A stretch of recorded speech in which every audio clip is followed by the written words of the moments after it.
Hello my dear medicos, welcome to NeetCrackers Tamil. சேனலுக்கு புதுசுனா நான் Kishore third year MBBS government Tiruvannamalai medical college. இந்த வீடியோவில் என்ன பார்க்க போறோம்னா இன்னும் நீட்க்கு 6 வீக்ஸ் தான் இருக்கு. அதாவது நான் வீடியோ எப்போ அப்லோட் பண்றேன்னா 21th மார்ச் அப்லோட் பண்றேன். இந்த நாள்ல இருந்து பார்த்தீங்கன்னா 43 டேஸ் இருக்கு. ஓகேங்களா, 43 டேஸ் இருக்கு. ஆனால் நான் வந்து 42 டேஸை வச்சு பிளான் உங்களுக்கு போட்டிருக்கேன். இந்த பிளான் நான் எப்படி மேக் பண்ணியிருக்கேன்னா 42 டேஸா 6 வீக்ஸ். அதில் 12 டேஸ் வந்து பார்த்தீங்கன்னா நீங்கள் மார்க் டெஸ்ட் அண்ட் உங்களுக்கு பர்சனல் ரிவிஷன் வச்சுக்கோங்க. ஓகேங்களா, 12 டேஸ் போயிடுச்சு. அப்போ ரிமைனிங் எவ்வளோ இருக்குது? இன்னும் 30 டேஸ் இருக்குது. இந்த 30 டேஸில் ஹோல் 11th அண்ட் 12th போர்ஷனை எப்படி டே பை டே நீங்கள் ரிவிஷன் பண்ணலாம் சொல்லிட்டு இந்த 30 டேஸை 5 டேஸை நான் பிரித்து ஒரு நாளைக்கு நீங்கள் என்னென்ன படிக்கலாம் அப்படின்னு சொல்லிட்டு நான் ஒரு பிளான் பண்ணியிருக்கேன். நான் ஏதோ ஒரு பிளான் மேக் பண்ணணும், வீடியோ மேக் பண்ணுறதுக்காக நான் பண்ணல. நான் ஒரு நீட் ஆஸ்பிரண்ட்டாக இருந்தால் ஒரு ப்ராக்டிக்கலாக என்ன பாசிபிள் பிளான் பண்ண முடியுமோ அதை தான் பண்ணியிருக்கேன். டைம் எடுத்து உங்களுக்கு அதான் பண்ணியிருக்கேன். கண்டிப்பாக உங்களுக்கு யூஸ்ஃபுல்லாக இருக்கும். இப்போ நான் அதை டே பை டே என்னன்னு சொல்லி நான் சொல்கிறேன். ஓகேங்களா, நீங்கள் அதை எழுதிக்க வேணாம், ஸ்க்ரீன்ஷாட் எடுக்க வேண்டாம். இது வந்து அட் த எண்ட் நான் PDF லிங்க் ஷேர் பண்ணுவேன். ஸோ நீங்கள் டவுன்லோட் பண்ணிக்கலாம். இப்போ நான் பிளான் எப்படி ஒர்க் அவுட் ஆகும் அப்படின்ட்டு நான் சொல்கிறேன். ஃபர்ஸ்ட் 5 டேஸ் அதாவது பார்த்தீங்கன்னா டோட்டலாக உங்களுக்கு ஃபிசிக்ஸில் 28 சாப்டர்ஸ் இருக்குது. கெமிஸ்ட்ரியில் 22, சம்டைம்ஸ் 21 வரும். அந்த ப்ராக்டிக்கல் கெமிஸ்ட்ரி அந்த பியூரிஃபிகேஷனோ சாப்டர்ஸாக கணக்கிறதா 22 வரும். ஓகேங்களா, பயாலஜி வந்து பார்த்தீங்கன்னா 32 சாப்டர்ஸ் இருக்குது. மொத்தம் 11th and 12th சேர்த்து சொல்கிறேன். இப்போ ஃபர்ஸ்ட் 5 டேஸ் வந்து பார்த்தீங்கன்னா உங்கள் ஸ்க்ரீனில் வரும். இப்போ ஃபிசிக்ஸ் எடுத்துன்னு வைங்க, நான் வந்து எப்படி போட்டிருக்கேன்னா ஒரு ஹை வெயிட்டேஜ் டாபிக், ஒரு லோ வெயிட்டேஜ் டாபிக் அப்படியே சேர்த்து. ஹை வெயிட்டேஜ் டாபிக்னா என்னென்ன அப்படின்னு சொல்லிட்டீங்கன்னா நான் last 5 years analyse already video போட்டிருப்பேன். ஓகேங்களா, வீடியோ போட்டிருக்கேன். அதில் நம்பர் ஆஃப் கொஸ்டின்ஸ் எந்த சாப்டர் அதிகமாக வந்திருக்கோ அதெல்லாம் ஹை வெயிட்டேஜ் டாபிக். ஓகேவா, நம்ம மொத்த சாப்டர் தான் ரிவிஷன் கவர் பண்ணுறோம். ஆனால் முக்கியமாக எது கான்சன்ட்ரேட் பண்ணோம்னா நான் அதை பண்ணியிருக்கேன் பாருங்க, ஸ்க்ரீனில் ஒரு ஷேர் பண்ணுறேன். சாப்டர்ஸ் பகலில் டிக் பண்ணியிருப்பேன் ரெட் பெனில். ஓகேங்களா, கொஸ்டின் நம்பர் சைடு இதில் சாப்டர்ஸ் பகலில் டிக் பண்ணியிருக்கிறது வந்து பார்த்தீங்கன்னா அதெல்லாம் high weightage topics. Units and dimension ரொம்ப ஈஸி, ஆனால் ஹை வெயிட்டேஜ். பாருங்க 24ல் 3 கொஸ்டின் வந்திருக்கு, 22லாம் வந்து பாருங்க 4 கொஸ்டின் வந்திருக்கு. ஸோ அதெல்லாம் கொஞ்சம் high weightage topic and easy சாப்டர்ஸும் கூட. ஸோ ஒரு high weightage and low weightage. Low weightage டாபிக்னா இந்த மெக்கானிக்கல் ப்ராப்பர்ட்டிஸ் ஆஃப் சாலிட்ஸ் அதெல்லாம் இயர்லி ஒரு கொஸ்டின் தான் கேட்குறாங்க. 21ல் கொஸ்டினே வராமல் இருக்குது. ஸோ அந்த சாப்டர்ஸ்லாம் வந்து பார்த்தீங்கன்னா நீங்கள் ரிவிஷன் பண்ணும்போது அது கொஞ்சம் கம்பேரிட்டிவாக கொஞ்சம் கான்சன்ட்ரேஷன் கம்மியாக கொடுக்கலாம். ஹை வெயிட்டேஜ் கொஞ்சம் அதிகமாக கொடுக்கலாம். கொடுக்கக்கூடாதுன்னு இல்லை, கொஞ்சம் அதிகமாக. இதில் 30 கொஸ்டின் சால்வ் பண்ணால் லோ வெயிட்டேஜ் ஒரு 20 ஹவர்ஸ் சால்வ் பண்ணிட்டு போகணும். அந்த மாதிரி கம்பேரிட்டிவாக ஹை வெயிட்டேஜ் நீங்கள் அதிக கொஸ்டின் சால்வ் பண்ணணும், அதிக ரிவிஷன் டைம் ஸ்பெண்ட் பண்ணணும். அதுதான் ஹை அண்ட் லோ வெயிட்டேஜ். ஓகேங்களா, ஹையில் நிறைய படிக்கலாம், லோவில் கொஞ்சம் விட்டு படிக்கலாம். அப்படி இல்லை, உங்களுக்கு டைம் எவ்வளோ போடுறீங்களோ அது ஹை வெயிட்டேஜுக்கு போடணும். இப்போ ஃபர்ஸ்ட் 5 டேஸ்க்கு நான் சொல்கிறேன். ஃபிசிக்ஸ் வந்து பார்த்தீங்கன்னா ஃபர்ஸ்ட் டேல 1D and 2D பார்த்துருங்க. ஓகே, 1D and 2D பார்த்துறீங்களா. அப்புறம் வந்து லாஸ் ஆஃப் மோஷனும் mechanical properties of solids. Okay, அப்புறம் work power energy third day சொல்கிறேன். ஒர்க் பவர் எனர்ஜியும் அடுத்து ரிமைனிங் என்னென்ன இருக்கோ அதுவும் 4th டேக்கு நீங்கள் எடுத்து போயிடலாம். இந்த ஃபர்ஸ்ட் 3 டேஸில் பேக்லாக் இருந்துச்சுன்னா அதை 4th டேல வச்சுக்கோங்க. 5th டேல வந்து கிராவிடேஷனும் எலக்ட்ரிக் சார்ஜஸ் அண்ட் பொட்டன்ஷியல் இது ரெண்டுத்தையும் ஏன் போட்டோம்னா ரெண்டுமே சிமிலராக இருக்கும். ஃபார்முலாஸ் அண்ட் கான்செப்ட்லாம் தான் சேர்த்து வச்சிருக்கேன். இது வந்து 5 டேஸ்க்கான பிளான். இந்த 5 டேஸில் இந்த சாப்டர்ஸ் நீங்கள் ஆல்டர் பண்ணி கூட வச்சுக்கலாம், எந்த டேக்கு வேணும் மாற்றிக்கலாம். ஓகேங்களா, அப்புறம் கெமிஸ்ட்ரி வந்து பார்த்தீங்கன்னா ஃபர்ஸ்ட் பீரியட் டேபிள் இன்ஆர்கானிக் முடிச்சிடலாம். பீரியட் டேபிள் தான் பேசிக். பீரியட் டேபிள் அப்புறம் பி பிளாக் 12th வச்சுருங்க. ஓகேங்களா, அடுத்த நாள் வந்து பி பிளாக் 11th கெமிக்கல் பாண்டிங்கில் ஆஃப். கெமிக்கல் பாண்டிங் வந்து ப்ராக்டிகல் கெமிஸ்ட்ரியில் வரும். அப்புறம் எங்க சொல்கிறேன்னா கெமிக்கல் பாண்டிங் வந்து இன்ஆர்கானிக் ஒரு பேஸ் மாதிரி எப்படி அந்த பாண்ட் ஃபார்ம் ஆகுது, ஷேப்ஸ் எப்படி வந்ததுக்காக முதல்ல நீங்கள் ரிவிஷன் பண்ணிடணும். ஓகேங்களா, அடுத்த நாள் வந்து பார்த்தீங்கன்னா கெமிக்கல் பாண்டிங்கோட பாதி ஆஃப், ரிமைனிங் ஆஃபும் டி அண்ட் எஃப் பிளாக் அடுத்த நாள் பார்த்துருங்க. ஓகேங்களா, இது வந்து எப்படி பிக்சர் பண்ணால் நான் கமா போட்டிருக்கேன் பாருங்க. கமா போட்டுறது வந்து ஒரு நாளைக்கு, அடுத்து எப்போ இன்னொரு கமா போட்டிருக்கணும் அது இன்னொரு நாளைக்கு. அந்த மாதிரி அப்படி பார்த்தீங்கன்னா 1 2 3 4 தான் போட்டிருப்பேன் ஃபர்ஸ்ட் வீக்கில். அதாவது வீக்கில் ஃபர்ஸ்ட் 5 டேஸ், அந்த 5 டேஸ் 4 சாப்டர் தான் கொடுத்துருக்கேன். ஏன் 4 சாப்டர் கொடுத்துருக்கேன்னா 4 கொஞ்சம் பெருசு. ஸோ பேக்லாக் இருந்துச்சுன்னா அது இன்னொரு நாள் நீங்கள் கவர் பண்ணிக்கலாம். அப்புறம் பயாலஜியில் வந்து பார்த்தீங்கன்னா லிவிங் வேர்ல்டும் பிளான்ட் கிங்டமும் ஒரு நாள் முடிச்சிருங்க. அடுத்த நாள் அனிமல் கிங்டமும் பயாலஜிக்கல் கிளாசிஃபிகேஷனில் பாதி. ஓகேங்களா, அப்புறம் மீதி பாதி இன்னொரு நாளும் மார்ஃபாலஜி ஆஃப் ஃப்ளவரிங் பிளான்ட்ஸில் பாதி 3rd டேல. ஓகேங்களா, அப்புறம் 4th டேல அந்த மார்ஃபாலஜி ஆஃப் ஃப்ளவரிங் பிளான்ட்ஸில் ரிமைனிங் பாதியும் breathing and exchange of gases அது பார்த்துருங்க. ஓகேங்களா, அதுக்கப்புறமா லாஸ்ட் டே வந்து ஆட்டமி ஆஃப் ஃப்ளவரிங் பிளான்ட்ஸ்.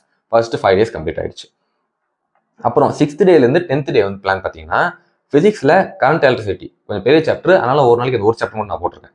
அப்புறம் தெர்மோடைனமிக்ஸும் தெர்மல் ப்ராப்பர்ட்டிஸ் ஆஃப் மேட்டர் அது அடுத்த நாள். 3rd டே வந்து பார்த்தீங்கன்னா EMIயும் EMW அதாவது எலக்ட்ரோமேக்னெட்டிக் வேவ்ஸ் ரெண்டுமே சின்ன சின்ன சாப்டர், 2 சாப்டர் ஒன்றா போட்டேன். அப்புறமா ரியாப்டிக்ஸில் பாதி. ஓகேங்களா, ரியாப்டிக்ஸ் வந்து கொஞ்சம் பெரிய சாப்டர், கடைசியாக படிக்கலாம் வச்சு கடைசியாக படிக்காமல் போயிடுவாங்க நிறைய பேர். ஸோ அதனால தான் மோடி கொண்டு வரேன். ரிவிஷன் பண்ணுறப்போ ரியாப்டிக்ஸ் பாருங்க. இப்போ ஃபர்ஸ்ட் வீக் என்ன பார்க்குறீங்கன்னா லென்ஸ் மிரர் பேசிக் அந்த ஃபார்முலாஸ் பாருங்க, லென்ஸ் மேக்கர் ஃபார்முலா வரைக்கும் பாருங்க. இந்த லென்ஸை கட் பண்ணால் எப்படி வரும், 2 லென்ஸை கட் பண்ணி பார்த்துல வச்சு என்ன மாதிரி வரும், அது மாதிரி பேசிக்ஸ்லாம் இந்த வீக்கில் கவர் பண்ணுங்க. இன்னொரு 5 daysல நான் திரும்ப ஒரே ஆப்டிக்ஸ் போட்டிருப்பேன். அப்போ வந்து அடுத்து இந்த டெலஸ்கோப் கொஞ்சம் பெரிய சென்ஸ்லாம் கவர் பண்ணிக்கலாம். ஓகேங்களா?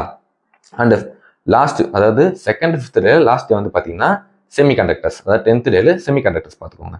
அப்புறம் கெமிஸ்ட்ரி வந்து பார்த்தீங்கன்னா ரிடாக்ஸ் பார்த்துருங்க.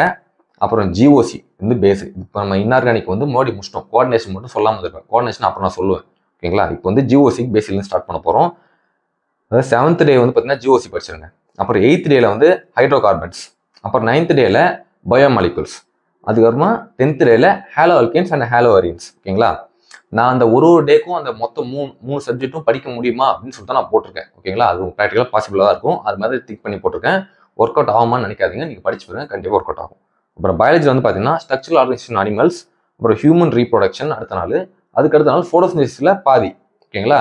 அப்புறம் நான் கம்மா போட்டிருக்கேன், திரும்ப சொல்கிறேன். அந்த கம்மா போட்டிருக்கேன்னா அந்த ஒரு டேக்கு கணக்கு, கம்மாக்கு அப்புறம் இருக்கிறது இன்னொரு நாள். ஓகேங்களா? ப்ளஸ் போட்டிருந்தா அந்த ஒரே நாளில் படிக்கணும்னு அர்த்தம். இப்போ நான் 9th டே வந்து பார்த்தீங்கன்னா பயாலஜியில் ஃபோட்டோசிஸோட ரிமைனிங் பாதி, அப்புறம் ரெஸ்பிரேஷன். ஃபோட்டோசிந்தசிஸும் ரெஸ்பிரேஷனும் கண்டினியூஸாக படிச்சிருங்க. ஏன்னா அது வந்து லிங்கிங் சாப்டர் தான். ஓகேங்களா? ரெஸ்பிரேஷன் பாதி படிச்சிருங்க. அதுக்கப்புறமா லொக்கோமோஷன் அண்ட் மூவ்மெண்ட்ஸ். ஓகேங்களா? ரெஸ்பிரேஷன் ரிமைனிங் பாதியும் அந்த லொக்கோமோஷன் கூட சேர்த்து நீங்கள் முடிச்சிடலாம். அப்புறம் 11th டேலேருந்து 15th டே சொல்கிற பாருங்க. ஃபிசிக்ஸ் வந்து பார்த்தீங்கன்னா ரே ஆப்டிக்ஸ் பாதி. நான் மோடி 5 days சொன்னால 6 to 10 டேல பாதி படி சொன்னால் மீதி பாதியை இப்போ படிச்சிருங்க. அதுக்கப்புறமா வேவ் ஆப்டிக்ஸ், அப்புறம் ஆட்டம்ஸ் அண்ட் நியூக்ளியர் ஒரு நாள் படிச்சிருங்க. இன்னொரு நாளில் ஃப்ளூயிட்ஸ் படிங்க. லாஸ்ட் 15th டேல ஆல்டர்னேட்டிங் கரண்ட்ஸ் படிங்க. அப்புறம் கெமிஸ்ட்ரியில் வந்து பார்த்தீங்கன்னா 11th டேல ஆல்கஹால் ஃபீனால் மட்டும். ஓகேங்களா? ஈத்தர் வந்து மறுநாளுக்கு வச்சுக்கோங்க. அப்புறம் 13th டேல வந்து பார்த்தீங்கன்னா ஆல்டிஹைட் அண்ட் கீட்டோன்ஸ் மட்டும். 14th டேல கார்பாக்சிலிக் ஆசிட் போட்டுக்கோங்க. அது கூட அமைன்ஸில் பாதி முடிச்சிருங்க. ஓகேங்களா? இது வந்து ஆல்கஹால், ஃபீனால், ஈத்தர்லாம் மூணுத்தோட ப்ரிப்பரேஷன் ரியாக்ஷன்ஸ் படிக்கணும். ஒரே நாளில் படிக்கும் போது கொஞ்சம் கன்ஃபியூசிங்காக இருக்கும், மறந்துடுவீங்க. அதனால தான் நான் அப்படியே முக்கால்வாசி கால்வாசி அப்படியே பிரித்து வச்சிருக்கேன். இந்த மாதிரி நீங்கள் படிக்கும்போது உங்களுக்கு மைண்டு வந்து சேச்சுரேட் ஆகாது அவ்வளோ ஈஸியாக. அப்புறம் பயாலஜி வந்து பார்த்தீங்கன்னா அந்த 11th டேல செக்ஷுவல் ரீப்ரொடக்ஷன் ஃப்ளையிங் பிளான்ஸ். அடுத்து 12th டேல ரீப்ரொடக்டிவ் ஹெல்த்தும் எக்ஸ்கிரீட்டரி ப்ராடக்ட்ஸ் 11th வருது. அதுக்கு அடுத்த நாளில் வந்து செல் த யூனிட் ஆஃப் லைஃப்பும், அதுக்கு அடுத்த நாள் செல் சைக்கிள் வந்து பார்த்தீங்கன்னா இது வந்து 4 நாளைக்கு தான் இருக்கும். அப்போது கடைசி நாளில் பயாலஜி எதுவுமே போடல. அப்போ நீங்கள் என்ன பண்ணலாம், லாஸ்ட் டே வந்து இந்த ஃபிசிக்ஸ் அண்ட் கெமிஸ்ட்ரியில் பேக்லாக்ஸ் இருந்தால் நீங்கள் முடிச்சிடலாம். இந்த லாஸ்ட் டே நான் கீழே மென்ஷன் பண்ணிக்கோங்க. பேக்லாக்ஸ் எதாவது இருந்தால் லாஸ்ட் டேக்கு பயாலஜி நான் போடலை, அந்த பயாலஜி டைமில் நீங்கள் முடிக்கலாம். சரி, இப்போ ஒரு நாள் எப்போ படிக்கிறது 3 சொல்லிட்டீங்க. எந்த டைமில் படிக்கணும்னு கேட்டிங்கன்னா மார்னிங் வந்து என்னோட ப்ரிஃபரன்ஸ் என்னன்னா ஃபிசிக்ஸ் எடுங்க. ஃபிசிக்ஸ் எடுத்துட்டு பயாலஜி பாருங்க, அதுக்கப்புறம் கெமிஸ்ட்ரி பாருங்க. அப்படி படிக்கும்போது ஃபிசிக்ஸ் கொஞ்சம் ஃப்ரெஷ்ஷாக படிச்சிருவீங்க. அப்போ கொஞ்சம் மைண்ட் சேச்சுரேட் அப்போ பயாலஜி படிச்சிங்கன்னா கொஞ்சம் ஈஸி சப்ஜெக்ட், கொஞ்சம் மைண்ட் ரிலாக்ஸ் ஆகும். அதுக்கப்புறம் கெமிஸ்ட்ரி படிங்க. அந்த மாதிரி பண்ணுங்க, நல்லாயிருக்கும். முக்கியமான விஷயம் 22லேருந்து ஐபிஎல் ஸ்டார்ட் ஆகுது. நான் பார்க்க போகிறேன்னு உட்காந்திங்கன்னா அப்புறம் பார்த்துக்கோங்க. May 4 உங்களுக்கு நீட் எக்ஸாம் இருக்குது. அதை பார்க்க போகிறேன்னு உட்காந்துக்கிட்டீங்கன்னா அப்புறம் அவ்வளோதான். ஜெயிக்கணும்னா வெறி வேணும், புரியுதா? வெறியோட படிங்க. வெறி வேணும்டா, வெறி இருந்தா தான் ஜெயிக்க முடியும். சும்மா நேரத்துல பிடிச்சிட்டு ஐயோ சுடுதே அங்கேயே இருந்தீங்கன்னா அங்கேயே சுட்டு சாம்பலாயிடுவேன். எது குறுக்க வந்தாலும் எட்டி வளைச்சிட்டு ஓடுறான். அப்புறம் 16th to 20th டே சொல்கிறேன். ஃபிசிக்ஸ். ஓகேங்களா? அந்த 20th டேக்குள்ளேயே நான் 11th ஃபிசிக்ஸ் மட்டும் கம்ப்ளீட் பண்ணுற மாதிரி நான் போட்டிருக்கேன் பிளான். இப்போ 16th டே வந்து பார்த்தீங்கன்னா dual nature of matter and radiation மட்டும் பாருங்கள். அடுத்த நாள் எலக்ட்ரிக் சார்ஜஸ் அண்ட் ஃபீல்ட்ஸ், அது ஒரு நாள் வந்துடும். அதுக்கு அடுத்த நாள் கேடிஜி மட்டும் பாருங்கள். அடுத்த நாள் ஆசிலேஷன் அண்ட் 20th டேல வேவ்ஸ் சாப்டர் படிங்க. ஓகேங்களா? 5 நாளுக்கு நான் ஃபிசிக்ஸ் சொல்லியிருப்பேன். அப்புறம் கெமிஸ்ட்ரி வந்து பார்த்தீங்கன்னா அந்த 15th டேல அமைன்ஸ் பாதி படி சொல்லியிருப்பேன். ரிமைனிங் பாதியை அந்த 16th டேல படிங்க. அப்புறம் purification of organic compounds and practical கெமிஸ்ட்ரின்னு ஒன்று இருக்குது. ஒன்றும் இந்த எப்படி நம்ம காம்பவுண்ட்ஸை செப்பரேட் பண்ணுவோம், பியூரிஃபிகேஷன் பண்ணுவோம் சொல்லிட்டு சில மெத்தட்ஸ்லாம் இருக்கும். அதெல்லாம் ஓகேங்களா? சின்ன கான்செப்ட்ஸ் தான், ஆனால் அதில் கொஸ்டின்ஸ் வரும், அதை பார்த்துக்கோங்க. அதுக்கப்புறமா இப்போ ஃபிசிக்கல் கெமிஸ்ட்ரிக்குள்ளே போகிறோம். ஸோ இந்த 18th டே வந்து பார்த்தீங்கன்னா some basics concept in chemistry படிங்க. அதுக்கு அடுத்த நாள் 19th டே சொல்யூஷன் பாருங்க. 20th டேல கோஆர்டினேஷன் காம்பவுண்ட்ஸ். ஓகேங்களா? கோஆர்டினேஷன் காம்பவுண்ட்ஸ் வந்து இன்னார்கானிக் ஃபர்ஸ்ட் வீக்ல நம்ம இன்னார்கானிக் பார்த்தோம். ஓகே, ஒரு சாப்டர் மட்டும் இல்லாமல் இருந்துச்சு. அந்த சாப்டர் நான் இங்கே போட்டிருக்கேன். ஓகேங்களா? கோஆர்டினேஷன் காம்பவுண்ட்ஸ் பார்த்துருங்க. அப்புறம் பயாலஜியில் வந்து பார்த்தீங்கன்னா 16th டேல பயோமாலிகுல்ஸ் பாருங்க. ஓகேங்களா? அடுத்து பிளான் க்ரோத் அண்ட் ஹார்மோன்ஸ். அதுக்கு அடுத்த நாள் பாடி ஃப்ளூயிட்ஸ் அண்ட் சர்க்குலேஷன்.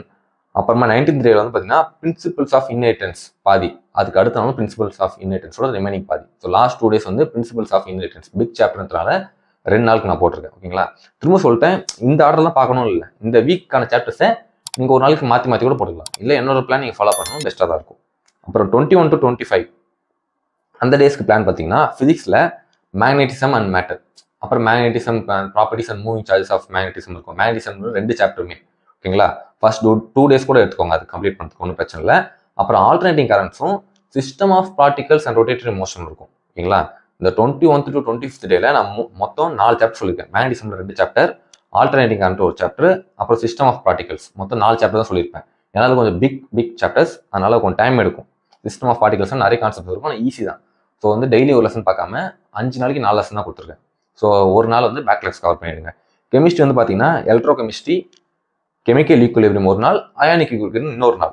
ஈக்குலிபிரியத்தை 2ஆக தான் பிரித்து வச்சிருக்கேன். அப்புறம் தெர்மோடைனமிக்ஸ், இதுவும் வந்து பார்த்தீங்கன்னா புக் வைஸ் பார்த்தா 3 சாப்டர் தான், ஆனால் நம்ம பிரித்து சொன்னால் 4 நாளைக்கு சொல்லியிருக்கேன். ரிமைனிங் இன்னொரு நாள் பார்த்தீங்கன்னா எலக்ட்ரோ கெமிஸ்ட்ரிலாம் பெருசு. ஸோ அந்த பேக்லாக்ஸ்லும் தெர்மோடைனமிக்ஸோட பேக்லாக்ஸ்லாம் 5th டேல கவர் பண்ணுங்க, 25th டேல. பயாலஜி வந்து பார்த்தீங்கன்னா ஃபர்ஸ்ட் வந்து 21ல எவல்யூஷன், 22nd டேல வந்து மைக்ரோப்ஸ் இன் ஹியூமன் வெல்ஃபேர், அதுக்கப்புறமா ஆர்கானிசம் அண்ட் பாப்புலேஷன், அதுக்கப்புறமா மாலிகுலர் பேசிஸ் அந்த சாப்டர் இருக்குல்ல அது, அதுக்கப்புறமா ஹியூமன் ஹெல்த் அண்ட் டிசீஸ்.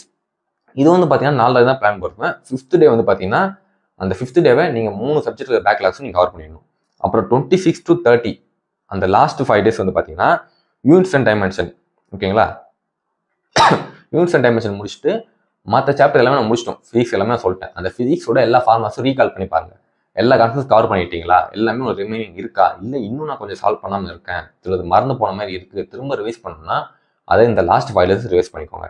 கெமிஸ்ட்ரியில் வந்து அட்டாமிக் ஸ்ட்ரக்சர், அதுக்கப்புறமா எலக்ட்ரோ கெமிஸ்ட்ரி, அப்புறம் chemical kinetics 3 chapter last 5 days சொல்லியிருக்கேன்.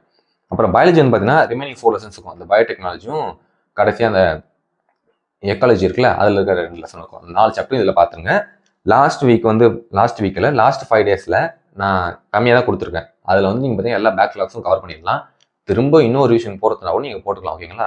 இது வந்து ஃபர்ஸ்ட் 30 days ஓகேங்களா. இந்த 12ஆக பிரிச்சுக்கன்னு சொன்னல 30 days வந்து இந்த 42nd டேலேருந்து இன்னைக்கு நான் வீடியோ அப்லோட் பண்ணுறேன்னா மறுநாள்லேருந்து உங்களுக்கு 43 days இருக்கும். அதாவது இன்னைக்கு 21 ஓகேங்களா. நீங்கள் 22 இந்த வீடியோவை பார்த்தா கூட உங்களுக்கு 42 days கரெக்டாக இருக்கும். அந்த 42 daysல 30 + 12 days பிரிக்கணும். ஃபர்ஸ்ட் 30 daysல இந்த ரிவிஷன் பிளானை ஃபாலோ பண்ணுங்க. அடுத்த 12 days எதுக்கு ப்ரோன்னு கேட்டிங்கன்னா அந்த 12 daysல 10 days வந்து நீங்கள் ஃபுல் மார்க் டெஸ்ட் எழுதி ஆகணுங்க. மினிமம் 10ஆவது எழுதினா தான் உங்களுக்கு நல்ல ஒரு எக்ஸ்பீரியன்ஸ் கிடைக்கும், ஒரு எக்ஸ்போஷர் கிடைக்கும், டைம் மேனேஜ்மெண்ட்லாம் பண்ண முடியும். 10 மார்க் டெஸ்ட் எழுதுங்க. லாஸ்ட் 2 days எதுன்னு பார்த்தீங்கன்னா எக்ஸாம் மாதிரி லாஸ்ட் 2 daysல மார்க் டெஸ்ட் நீங்கள் எழுதலாம். இந்த லாஸ்ட் 2 days வந்து என்ன பண்ணுறீங்கன்னா உங்கள் மார்க் டெஸ்ட் அனலைஸ் பண்ணி இன்னும் எந்த சாப்டர்ல ஈஸியாக ஒரு கொஸ்டின் வந்து பார்த்தீங்கன்னா சுத்தமாக பிளாங்காக இருக்கும், படிச்சிருப்பீங்க ஆனால் ரிமைன் பண்ணவே முடியாது, அவுட்புட்டே வராது. அந்த மாதிரி இருக்கிற கான்செப்டை திரும்ப உட்காந்து பாருங்க. ஏன்னா அந்த மாதிரி கான்செப்ட்ஸ் எக்ஸாம் ரிப்பீட் ஆகிட்டா அப்போ ரொம்ப பிரச்சனை ஆகிடும். ஸோ நான் அப்போ ரிவிஷன் பண்ணாமல் விட்டுட்டோமே, அப்பயே தெரியாமல் இருந்துச்சு, அதை பார்த்துருந்தா இங்கே எழுதிக்கலாமே நிற்கக்கூடாது. ஸோ அந்த 2 days அதுக்கு தான். எதுலாம் உங்களுக்கு ரொம்ப பிளாங்க் அவுட்டாக இருக்கோ அதை ரிவிஷன் பண்ணிடுங்க. உங்களோட கிராண்ட் டெஸ்ட் பேப்பர்ஸை அனலைஸ் பண்ணி ரிவைஸ் பண்ணிட்டு போங்க ஓகேங்களா. இதே உங்களுக்கு நல்ல பிளானாக இருக்கும். இதை வந்து PDF டெலிகிராம் சேனலில் நான் ஷேர் பண்ணுறேன், நீங்கள் டவுன்லோட் பண்ணிக்கோங்க. டெலிகிராம்க்கான லிங்க் வந்து பார்த்தீங்கன்னா டிஸ்கிரிப்ஷனில் இருக்கும் ஓகேங்களா. பயப்பட வேண்டாம், உங்களுக்கு எப்படி இருக்கோ எல்லாருக்கும் அப்படி தான் இருக்கும். எல்லாமே மறந்து போகிற மாதிரி இது காமன் தான். இப்போ நான் யூனிவர்சிட்டி MBBS எக்ஸாம் எழுதும் போதும் எக்ஸாம் முன்னாடி எனக்கு அப்படி தான் இருக்கும். எதுவுமே படித்த மாதிரி இல்லையே, எல்லாம் மறந்து போகிற மாதிரி இருக்கிறது வந்து காமன் தான் ஓகேங்களா. அது இப்போ இல்லை, நீங்கள் அடுத்த வருஷம் நீங்கள் MBBS சேர்ந்தாலும் அப்படி தான் இருக்கும். ஸோ அது காமன் தான், அதை நினச்சி பயப்பட வேண்டாம். இவ்வளோ தூரம் வந்துட்டீங்க, இன்னும் ஒரு 42 days தான். இதை மட்டும் கொஞ்சம் கான்சென்ட்ரேட் பண்ணி கொஞ்சம் ஹார்ட் ஒர்க் பண்ணிங்கன்னா அதுக்கப்புறமா லைஃப் டைம் ஃபுல்லாக நீங்கள் ஜாலியாக இருக்கலாம் உங்கள் ட்ரீம் அச்சீவ் பண்ணிட்டா ஓகேங்களா. All the best for preparation. எந்த டவுட்ஸாக இருந்தாலும் நீங்கள் டெலிகிராமில் என்னை டேக் பண்ணி கேட்கலாம், நான் உங்களுக்கு ரிப்ளை பண்ணுவேன். ஓகே, தேங்க்ஸ் ஃபார் வாட்சிங். மறக்காம இந்த வீடியோ லைக் பண்ணிட்டு உங்கள் ஃப்ரெண்ட்ஸ்க்கு ஷேர் பண்ணிடுங்க.